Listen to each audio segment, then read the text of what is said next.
जाति के लोगों के आर्थिक सामाजिक स्थिति का सर्वेक्षण है और उच्च न्यायालय ने भी उसका फैसला कर दिया है कि ये सेंसस यानी जनगणना से अलग एक्सरसाइज है।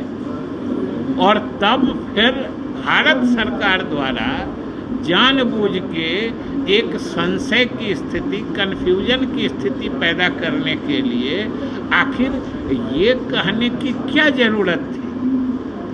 आज तक कोई भाजपा के नेता या केंद्र सरकार ये नहीं बता पा रही है कि आखिर अगर उनको न पक्ष में कहना है न विपक्ष में कहना है तो उच्चतम न्यायालय गए क्यों।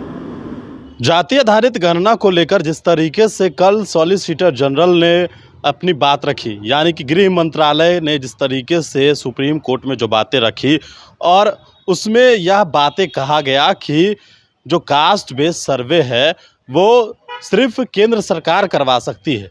तो इस बात को लेकर लगातार बिहार सरकार कह रही है कि हम तो जो है वो आर्थिक भी और जो जाति है वो सामाजिक सर्वेक्षण करवा रहे हैं, सर्वे करवा रहे हैं, गणना हम नहीं करवा रहे हैं।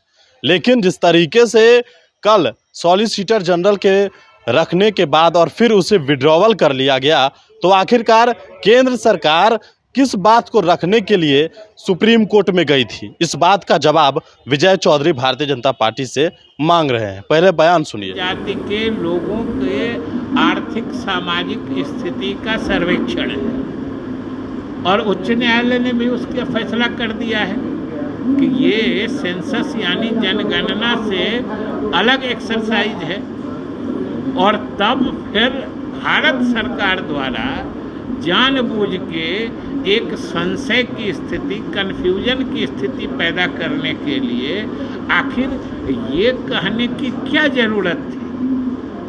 आज तक कोई भाजपा के नेता या केंद्र सरकार ये नहीं बता पा रही है कि आखिर अगर उनको न पक्ष में कहना है न विपक्ष में कहना है तो उच्चतम न्यायालय गए क्यों।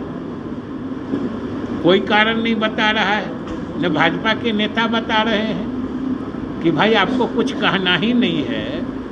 और सिर्फ ये कहने के लिए कि भाई जनगणना कराना केंद्र सरकार का अधिकार है, ये कहने के लिए आपको परेशान होने की क्या ज़रूरत थी। ये तो बिहार सरकार शुरू से कह रही है कि जनगणना कराना भारत सरकार का अधिकार है, हम लोग जनगणना नहीं करा रहे हैं।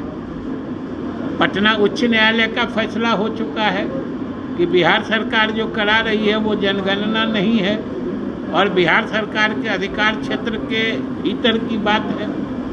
तब फिर जानबूझ के, और सबसे बड़ी बात है कि भाई जातीय गणना के कार्य को सफल होते देख बेचैनी और बदहवासी, जिसको कहते हैं बदहवासी का आलम ये है कि समझिए भारत सरकार का सॉलिसिटर जनरल गृह मंत्रालय जो शपथ पत्र दाखिल करता है सुप्रीम कोर्ट में, उसको कुछ ही घंटे में बदल देता है। मतलब होश में नहीं है कि क्या हमको डालना है क्या नहीं डालना है।